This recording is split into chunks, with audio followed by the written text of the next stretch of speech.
बिस्मिल्लाहिर्रहमानिर्रहीम। अस्सलाम वालेकुम डियर स्टूडेंट। होपफुली आप सब खैरियत से होंगे। आज जो हमारा टॉपिक है वो है aplastic anaemia. Plastic anaemia means A mean absence, plastic means proliferation, absence of proliferation of hematopoietic stem cell that lead to anemia called aplastic anemia.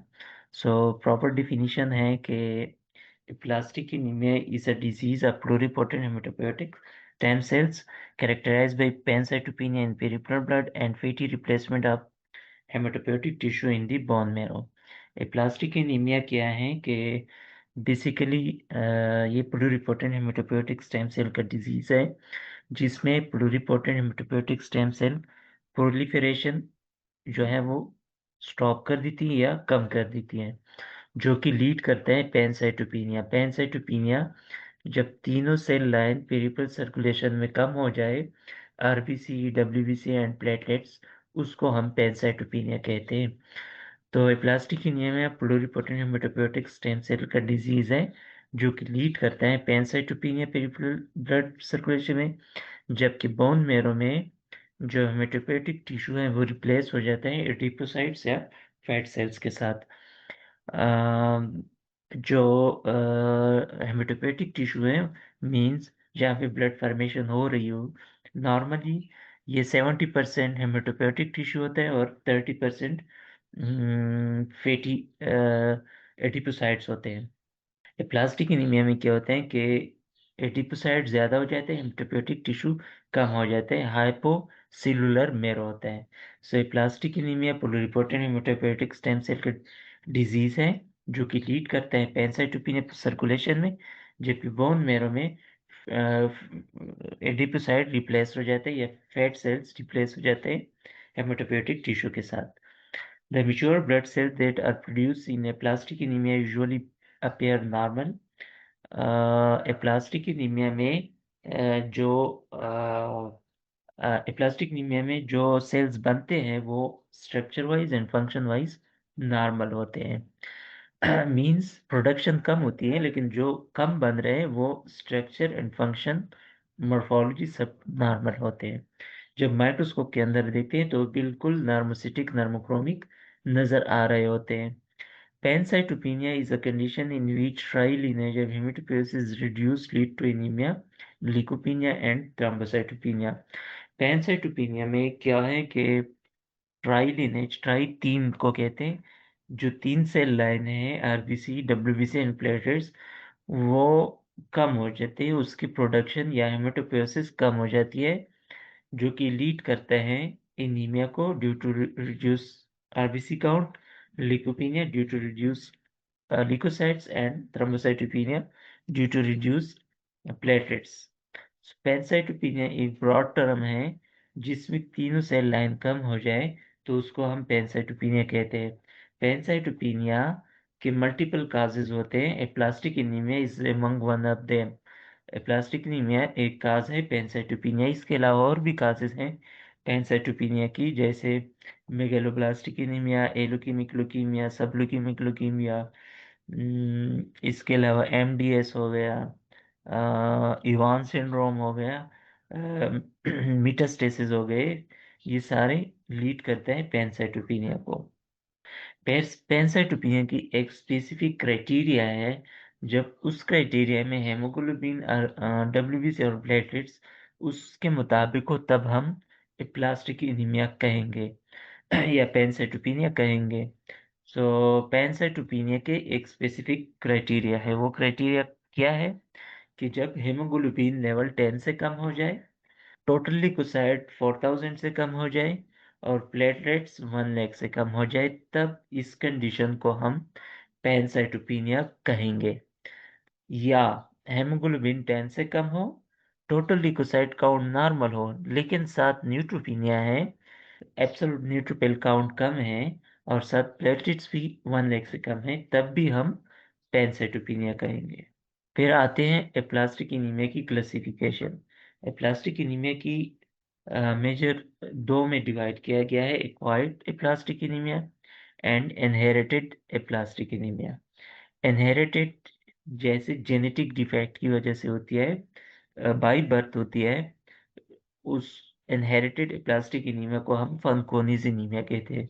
फनकोनीज anaemia में हेरिडिटरी डिफेक्ट की वजह से जो क्रोमोसोम्स हैं उसमें ब्रेकेजेस आ जाती है, जो कि सेल प्रोलिफरेट नहीं करते और प्रोडक्शन नहीं हो रही होती, उसको हम फनकोनीज एनीमिया कहते हैं। फिर acquired aplastic anemia, acquired aplastic anemia may be primary or idiopathic and secondary। Secondary वो होते हैं जो सेकेंडरी कोई चीज की वजह से सेकेंडरली ये एप्लास्टिक एनीमिया डेवलप हो जाती है। मींस किसी दूसरी एजेंट की वजह से या बीमारी की वजह से सेकेंडरली एप्लास्टिक एनीमिया डेवलप हो जाती है, उसको हम सेकेंडरी एप्लास्टिक एनीमिया कहते हैं।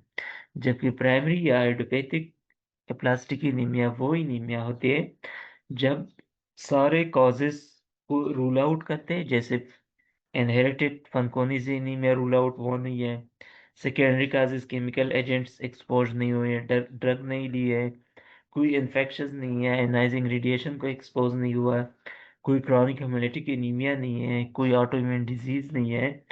तो इन सब की वजह से ये सब रूल आउट करके ये काजेज ना हो, फिर भी एप्लास्टिक एनीमिया हो, तो उसको हम प्राइमरी एक्वायर्ड एप्लास्टिक एनीमिया कहते हैं या आइडियोपैथिक अननोन काज एप्लास्टिक एनीमिया कहते हैं।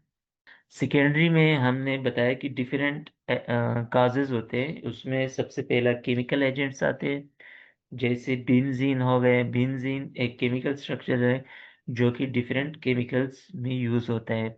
वो केमिकल्स हम घर में भी यूज कर सकते हैं, वो इंडस्ट्री में भी यूज कर सकते हैं। तो इस केमिकल पे जब हम एक्सपोज होते हैं तो उसकी वजह से अ, ये सेकेंडरी प्लास्टिक एनीमिया जो है वो डेवलप हो जाती है। इसके अलावा इंसेक्टिसाइड्स, जो केमिकल हम डिफरेंट इंसेक्ट के खिलाफ इस्तेमाल करते हैं, एग्रीकल्चर में ज़्यादा यूज़ होते हैं, सो उसको एक्सपोजर से भी सेकेंडरी प्लास्टिक एनीमिया डेवलप हो सकती है।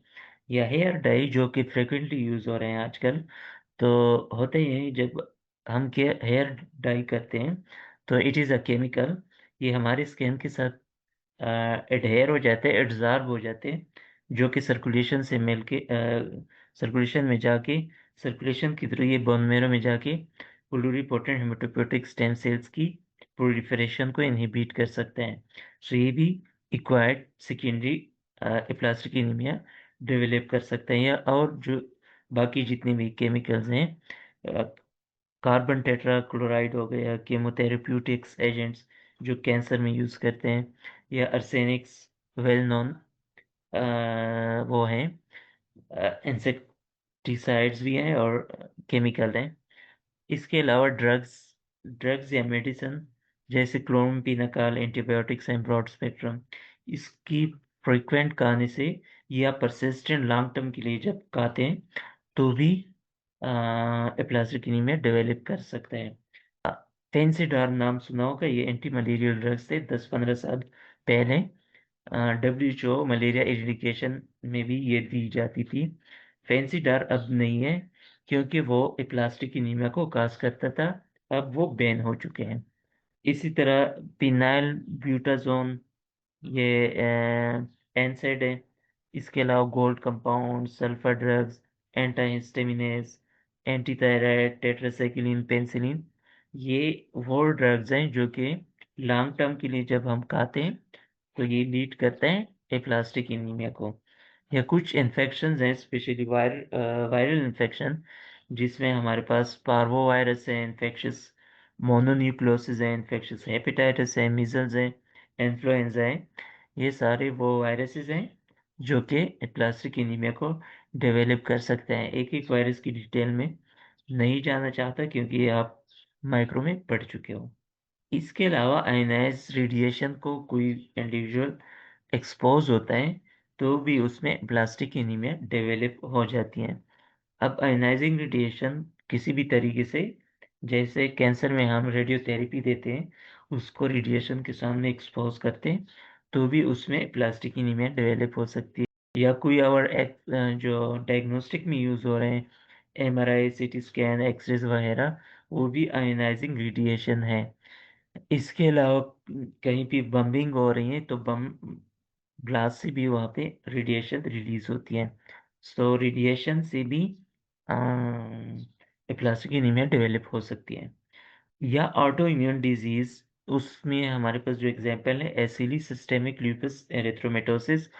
इसमें एंटी न्यूक्लियर एंटीबॉडीज बनते हैं, जो कि न्यूक्लिएटेड सेल्स वो सब डिस्ट्रॉय कर रहे होते हैं, जिसकी वजह से प्लास्टिक एनीमिया डेवलप हो सकती हैं। अगर ल्यूकोसाइट के खिलाफ एंटीबॉडीज हो, मेगाक्यूरीसाइट के खिलाफ एंटीबॉडीज हो, एरिथ्राइड प्रिकर्सर के खिलाफ हो, तो उसकी डिस्ट्रक्शन से पैनसाइटोपेनिया या प्लास्टिक एनीमिया डेवलप हो सकती है। इसके अलावा जो रेयर होते हैं क्रॉनिक हेमोलिटिक एनीमियाज में भी प्लास्टिक एनीमिया डेवलप हो सकती हैं। हेरिडिटी स्पिरोसाइटोसिस, सिकल सेल एनीमिया, ये क्रॉनिक हेमोलिटिक एनीमियाज है जिसमें परसिस्टेंट हेमोलिसिस हो रही होती है। तो हेमोलिसिस की वजह से बोन मेरो रिस्पॉन्स होता है कि उसको कंपेंसेट करे, वो एरिथ्रोपोएसिस को इंक्रीज कर देता है। तो ये चलता रहता है चलता रहता है, आखिरकार जो बोन मेरो है वो सप्रेस हो जाती है। जो हेमेटोपोएटिक स्टेम सेल्स हैं वो प्रोलिफरेशन कम कर जाती है due to continuous excess proliferation. So उसमें भी प्लास्टिक एनीमिया रिपोर्ट हुआ है। रेयरली होता है, पीएनएच में कॉमन होता है। पीएनएच बेसिकली प्रोक्सिसिमल नक्टर्नल हीमोग्लोबिन यूरिया, ये एक क्लोनल डिजीज है जी एक्वायर्ड है, जिसमें जो हमारे सेल के सरफेस पे कॉम्प्लीमेंट रेगुलेटरी प्रोटीन्स होते हैं जिसको CD55 एंड CD59 कहते हैं। CD59 and CD55 basically complement system को रेगुलेट करता है या इनहिबिट करता है।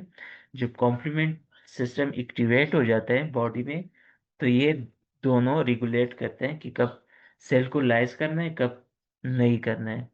Complement activation means cell lysis means अगर आरबीसी के सरफेस पे कॉम्प्लीमेंट एक्टिवेट हो गया तो आरबीसी लाइज होंगे। सो बॉडी में कॉम्प्लीमेंट सिस्टम एक्टिवेट होते रहते हैं, लेकिन उसका इनहिबिटरी या रेगुलेटरी सिस्टम होता है जो कि CD55 एंड CD59 है, वो उसको इनहिबिट करता है। तो जब CD55 CD59 होंगे तो red cell WBC platelet lyse नहीं होंगे। अगर CD55 और CD59 ना हो तो ये कॉम्प्लीमेंट एक्टिवेट होगी, लाइसिस होगी। इसलिए हम इसको paroxysmal nocturnal haemoglobin, paroxysmal means episode, nocturnal night, and haemoglobinuria, haemoglobin जब यूरिन में आ जाए। तो इसमें होता है कि नाइट में ये हेमोलिसिस होती है। नाइट में हेमोलिसिस क्यों होती है? कि नाइट में एसिडिटी ज़्यादा हो जाती है बॉडी के अंदर, कार्बन डाइऑक्साइड लेवल ज़्यादा हो जाता है बॉडी में, एसिडिटी होती है। So acidity is a trigger point for the complement activation, वो कॉम्प्लीमेंट सिस्टम को एक्टिवेट कर देता है। अगर हमारे पास CD55 CD59 हो तो उसको इनहिबिट करके लाइसिस नहीं होगी। पीएनएच में क्या होता है कि CD59 और CD56 एक प्रोटीन के सरफेस पे होती हैं जिसको हम एंकर प्रोटीन कहते हैं। एंकर प्रोटीन न होने की वजह से CD55 और CD59 भी नहीं होते हैं। तो कॉम्प्लीमेंट इंड्यूस्ड हेमोलिसिस होगी जिसको हम पीएनएच कहते हैं। नेक्स्ट जो है वो एक एक को हम पढ़ते हैं। तो सबसे पहले हम एक्वायर्ड में एडिपोटिक प्लास्टिक एनीमिया पढ़ते हैं। The majority of cases of plastic anemia can not be linked to environmental factor and are referred to as idiopathic. Majority cases में प्लास्टिक एनीमिया की कोई एनवायरमेंटल काजेज नॉन नहीं होती हैं, जैसे हेरिडिटरी काज भी नहीं है। बाकी सेकेंडरी में हमने जितनी भी कॉजेज पढ़े हैं, chemical infections, medicines, autoimmune disease, ये सारे कॉजेज जब ना हो तो उसको हम अननोन काज या आइडियोपैथिक कहते हैं। उसको हम आइडियोपैथिक प्लास्टिक एनीमिया में क्लासिफाई या कैटेगराइज कर देते हैं। It is possible that previous exposure to an unrecognized agent or event could be responsible for the stimulating immune system. Next जो है वो केमिकल से इंड्यूस्ड प्लास्टिक एनीमिया है। Chemical induced plastic anaemia large number of substance or chemical both in a household and in industry have been incriminated in the development of a plastic anemia. जब इस chemicals को, जिसमें benzene ring हो या उस list में जो होते हैं, उसको जब हम एक्सपोज होते हैं तो ये एप्लास्टिक एनीमिया को लीड करता है। Most of these substances have benzene ring in their structure. इसमें केमिकल जो स्ट्रक्चर है बेंजीन, वो पाया जाता है। मतलब वो केमिकल जिसमें बेंजीन स्ट्रक्चर हो तो वो प्लास्टिक एनीमिया को काज करते हैं जब हम उसको एक्सपोज होते हैं। Third, radiation induced plastic anemia. High dose radiation to the bone marrow cause variable degree of marrow aplasia. तो जो कैंसर पेशेंट है उसको रेडिएशन थेरेपी देते हैं तो वो भी प्लास्टिक एनीमिया या बोन मेरो एप्लेजिया को काज कर देता है। The damage is proportionate to the dose of the radiation. ये कह रहा है कि जो प्लास्टिक एनीमिया की सिवियरिटी है, माइल्ड, मॉडरेट, मॉडरेट, सीवियर, ये सिवियरिटी बेसिकली डायरेक्टली प्रोपोर्शनल है with the dose of radiation exposed. जितना ज़्यादा रेडिएशन को एक्सपोज होगा उतना सीवियर प्लास्टिक एनीमिया डेवलप होगी, जितना कम रेडिएशन डोज को एक्सपोज होगा उतना कम या माइल्ड प्लास्टिक एनीमिया डेवलप होगी। Large doses administered to any individual will completely ablate the bone marrow। वो complete bone marrow को क्लियर कर सकता है, मीन्स कंप्लीट बोन मेरो को खत्म कर सकता है। सो कोई सेल प्रोडक्शन नहीं होगी। अच्छा, थर्ड जो है वो हेपेटाइटिस एसोसिएटेड मेरोएप्लीजिया है। Recently, an association has been established between meroeplegia and non-A, non-B infectious hepatitis। non-A, non-B hepatitis C को कहते हैं। हेपेटाइटिस सी में ये रिसेंटली ये नोन है कि आर्टिकल से कि डिफरेंट जो हमारे पास हेपेटाइटिस सी हैं वो एसोसिएटेड वे हैं बोन मेरो एप्लीजिया के साथ। Means hepatitis C patient can present with aplastic anemia। It commonly affect young men। 75% of the affected patient are under 20 years of age। वो हेपेटाइटिस सी पेशेंट जो young हैं और mail हैं तो उसमें ये ज़्यादा पाया जाता है aplastic anemia. Hepatitis C induce aplastic anemia 75% इनमें जो है aplastic anemia due to hepatitis induce is 20 years of age. 20 year of age ज़्यादातर 75% लोग जो हैं वो हेपेटाइटिस इंड्यूस्ड एप्लास्टिक एनीमिया के साथ प्रेजेंट करते हैं। मेरो hypoplasia mostly appear with in 2 months after the onset of the jaundice। Hepatitis की अपने स्टेजेस होती हैं। पहले ट्रांसमिशन होती हैं, जब बॉडी में ट्रांसमिट हो जाता है तो ये अपने हेपेटोसाइट को इन्फेक्ट करता है। तो इस वक्त इन्फेक्शन होती है, टेम्परेचर होता है, बुखार होती है। तो उसके बाद 2 months, आफ्टर 2 months, और साथ यहाँ पे जाइंडस भी होते हैं। जब हेपेटिक सेल डिस्ट्रॉय होते हैं तो उससे जो डायरेक्ट बिल्रुबिन है वो भी रेज हो जाता है, जाइंडस हो जाते हैं।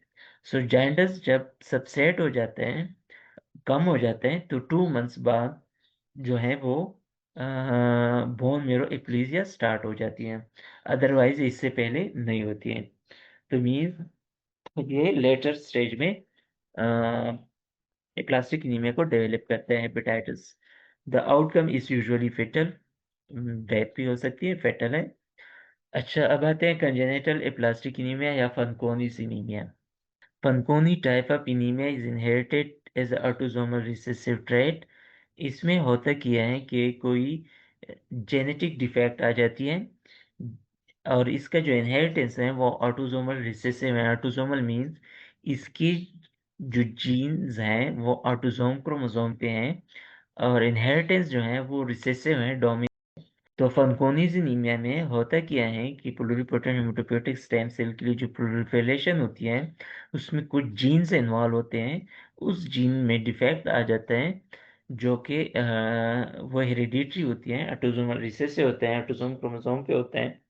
तो उसकी वजह से जो क्रोमोसोम्स हैं उसमें ब्रेकेजेस या डीएनए ब्रेक डाउन होती है, अनस्टेबिलिटी आ जाती है, तो उसको लीड कर देते हैं फंकोनीज एनीमिया।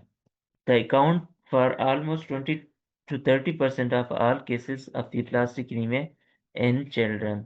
तो इसमें अगर हम 100 केसेस एप्लास्टिक एनीमिया के ले लें तो उसमें 20 to 30% जो है वो फनकोनिस एनीमिया के होंगे, कंजेनिटल एप्लास्टिक एनीमिया के children में.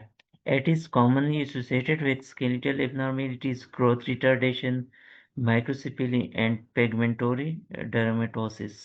तो इसमें जो कॉमनली एसोसिएटेड एबनॉर्मेलिटीज होती हैं वो स्केलेटल एबनॉर्मेलिटीज होती हैं, ग्रोथ रिटार्डेशन होती है. ये नॉर्मल बच्चों से इसमें रिटार्ड होते हैं बच्चे, चूंकि ये कंजेनेटेड है तो आफ्टर बर्थ ये होती है. सो वो बच्चे मेंटली रिटार्ड होते हैं, स्केलेटल एबनॉर्मेलिटीज होती हैं, बोन्स कमज़ोर होते हैं, माइक्रोसिपेली होती हैं, उसका सर जो है वो छोटे होते हैं, एंड पेगमेंटोरी डर्मेटोसिस होता है. पिगमेंटरी डर्मेटोसिस कहते हैं. पिगमेंटरी डर्मेटोसिस बेसिकली स्किन का क्रॉनिक डिजीज है जिसमें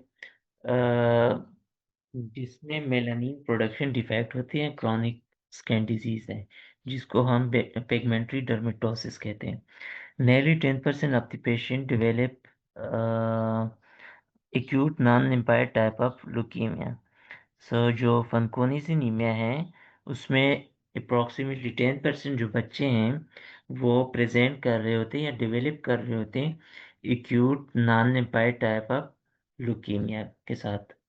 this type of anaemia frequently displays non-specific chromosomal breaks which are best demonstrated in tissue culture of peripheral blood lymphocytes.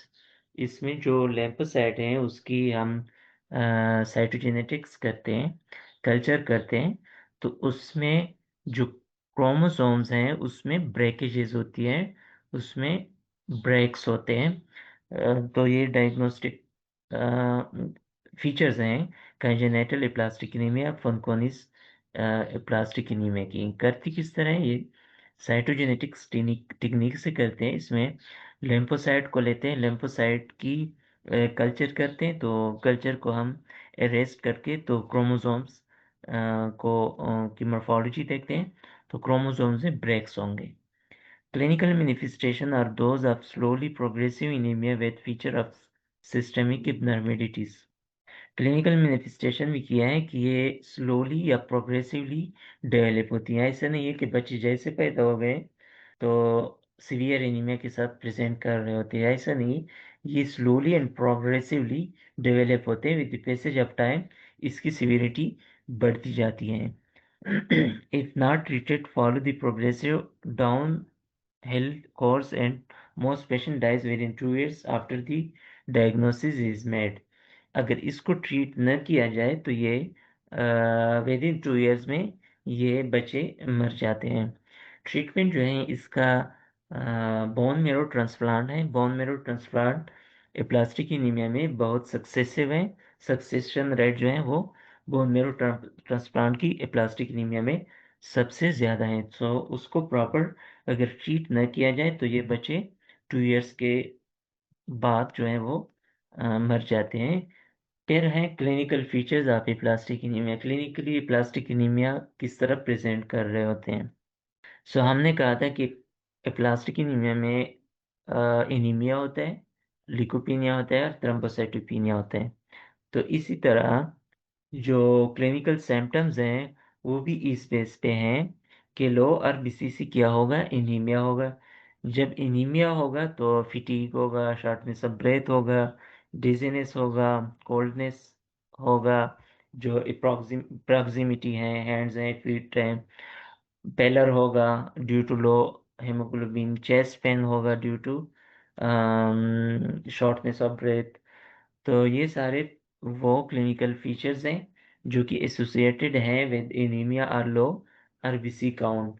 Shortness of breath क्यों होता है? शॉर्टनेस ऑफ ब्रेथ इसलिए होता है कि टिश्यू हाइपोक्सिया होते हैं due to low hemoglobin. So body compensate करता है तो ब्रीथिंग को इंक्रीज करके ताकि ऑक्सीजनेशन जल्दी हो, तो शॉर्टनेस ऑफ ब्रेथ के साथ प्रेजेंट करते हैं थोड़ी सी फिजिकल एक्टिविटी के साथ. फिर सिम्टम्स है एसोसिएटेड विद लो डब्ल्यूबीसी और लेकोपीनिया. लेकोपीनिया या डब्ल्यूबीसी बेसिकली हमारा इम्यून सिस्टम है जब हमारा मोबाइल इम्यून सिस्टम नहीं होगा तो बीमारियां होगी, इन्फेक्शन होगा, फीवर होगा, फ्लू लाइक इलनेस होगी हर वक्त, फ्लू लाइक सिम्टम्स होंगे, या टेम्परेचर होगा, फीवर होगा, इन्फेक्शन होगा, बिकॉज ऑफ लो डब्ल्यूबीसी। इसी तरह लो प्लेटलेट्स की वजह से थ्रम्बोसाइटोपिनिया प्लेटलेट्स, आप लोगों को पता है कि ये ब्लीडिंग को स्टॉप करते हैं। जब लो प्लेटलेट्स होंगे तो इंटरनल ब्लीड होगा, रेड स्पॉट्स होंगे स्कैन में, प्रोलॉन्ग ब्लीडिंग टाइम होगा, इजी ब्रोजिंग होगी, थोड़ा सा प्रेशर आ जाए तो ब्रोजिंग होगा, इंटरनल ब्लीड होगा, या कट कट लग जाए तो ब्लीडिंग होगी, ब्लड स्टॉप नहीं होगा।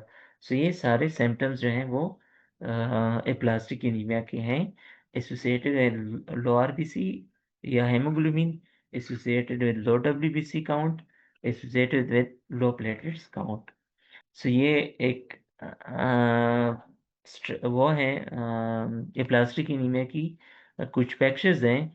इसमें रेड स्पॉट्स हैं, ये basically due to internal bleed की वजह से, due to low platelets count की वजह से। ये जो है शायद कोई पिलोबोटमी या कोई इंजेक्शन लगाए तो एक बड़ा स्पॉट बन गया, इंटरनल ब्लीड हो गया due to low platelets count. ये प्लास्टिक एनीमिया की रेटाइनल हेमोरेज हैं, जो हमारे आईज हैं उसमें रेटाइनल के अंदर जो पिलीज हैं वो ब्लीड का है, इंटरनल ब्लीड हुआ है, वो bleed due to low platelets की वजह से हुआ है। ये प्लास्टिक एनीमिया की पेशेंट हैं जो कि कोई फंगल इन्फेक्शन है माउथ के अंदर। It is because of low WBC count, हमारा इम्यून सिस्टम कम हो जाता है, जो कि डब्ल्यूबीसी होते हैं वो परफॉर्म कर रहे होते हैं। डब्ल्यूबीसी कम होने की वजह से ये पेशेंट्स प्रोन होते हैं इन्फेक्शन। वो इन्फेक्शंस किसी भी जगह भी हो सकती हैं, जैसे ये इस पिक्चर में कोई फंगल इन्फेक्शन को शो किया गया है माउथ के अंदर। सो ये प्रोन होते हैं इन्फेक्शन को। अब आते हैं लेबोरेटरी डायग्नोसिस पे। प्लास्टिक एनीमिया को लेबोरेटरी को में किस तरह डायग्नोस करते हैं। तो हर हेमाटोलॉजी डिजीज की सबसे पहला जो स्क्रीनिंग है वो complete blood count and peripheral smear examination है। फिर प्लास्टिक एनीमिया में बोन मेरो एग्जामिनेशन करते हैं, और फिर साइटोजेनेटिक्स करते हैं फनकोनीज एनीमिया के लिए। Bone marrow examination is mandatory in aplastic anaemia. Aplastic anemia में बोन मेरो के अलावा हम डायग्नोस ही नहीं कर सकते, तो ये मैंडेटरी है। कंप्लीट ब्लड काउंट पे एप्लास्टिक एनीमिया किस तरह प्रेजेंट करते हैं। चूंकि पैंसाइटोपिनिया है तो Hb, TLC, platelets, RBC count, HCT सारे डिक्रीज होंगे। MCV, MCH, MCC will be normal. क्यों?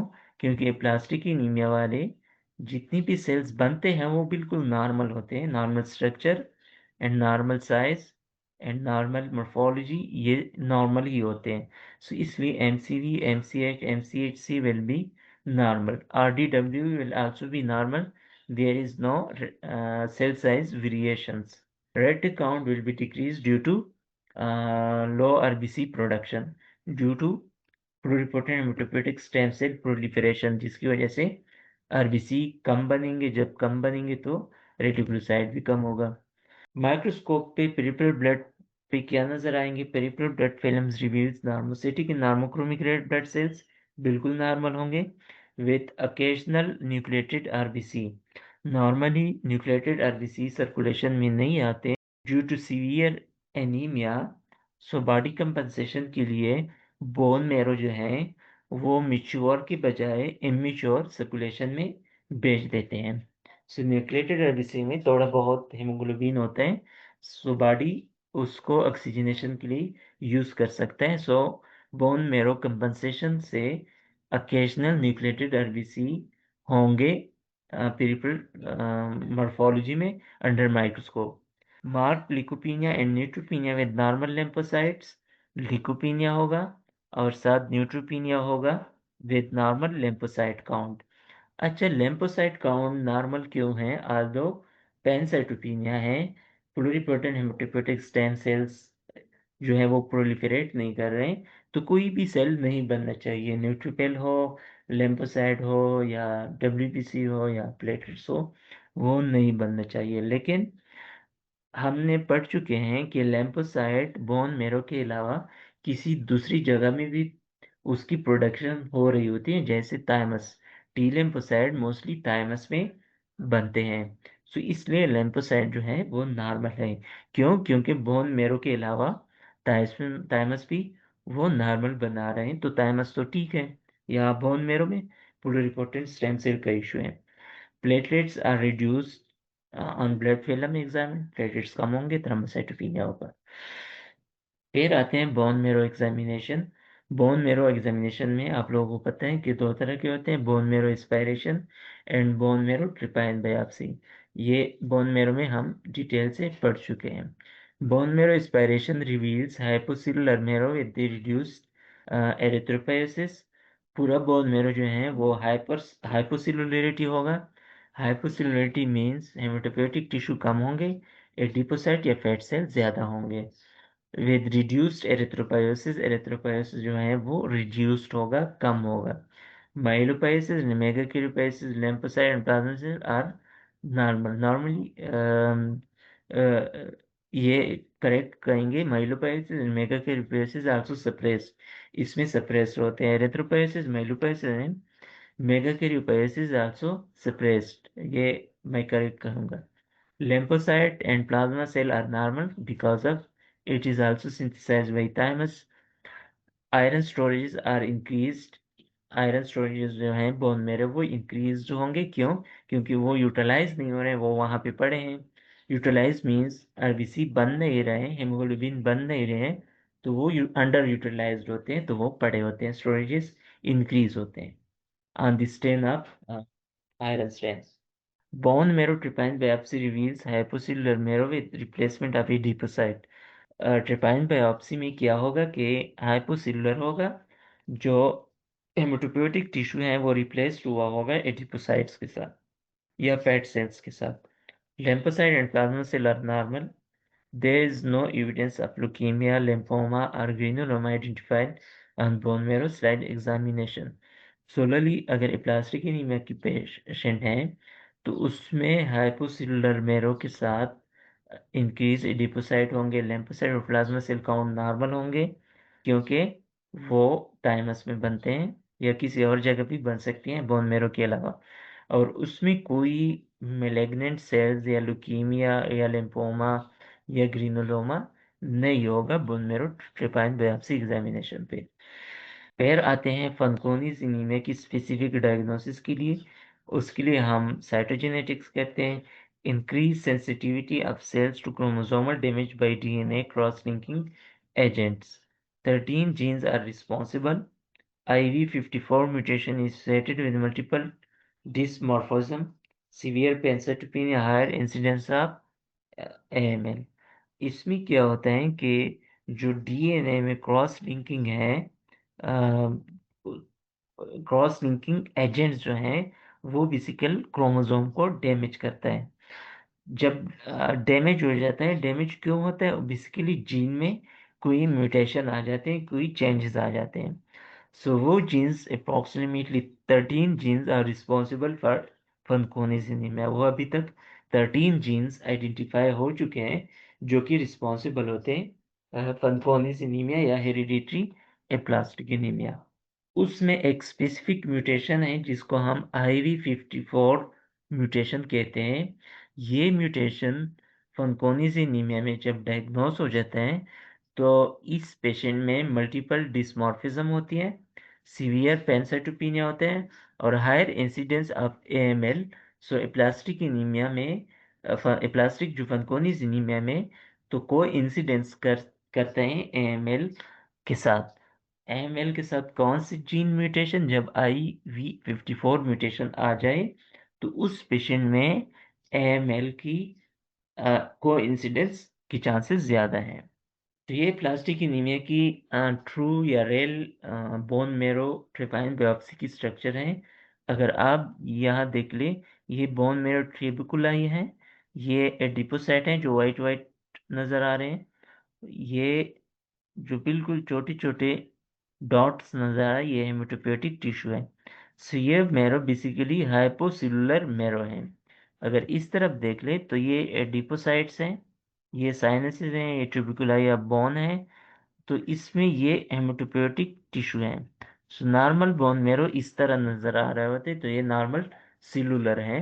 इसकी निस्बत देख लें तो एडिपोसाइट ज़्यादा है, यहाँ पे एडिपोसाइट कम है, इसलिए हम कहते हैं कि प्लास्टिक एनीमिया में एडिपोसाइट रिप्लेस्ड हो जाता है हेमेटोपोएटिक टिश्यू के साथ, जिसको हम हाइपोसेलुलर या एप्लास्टिक मेरो कहते हैं। Thank you. होपफुली आप लोगों को समझ आ चुकी होगी। अगर कोई क्वेश्चन हो तो वो कमेंट्स में पूछ सकते हैं।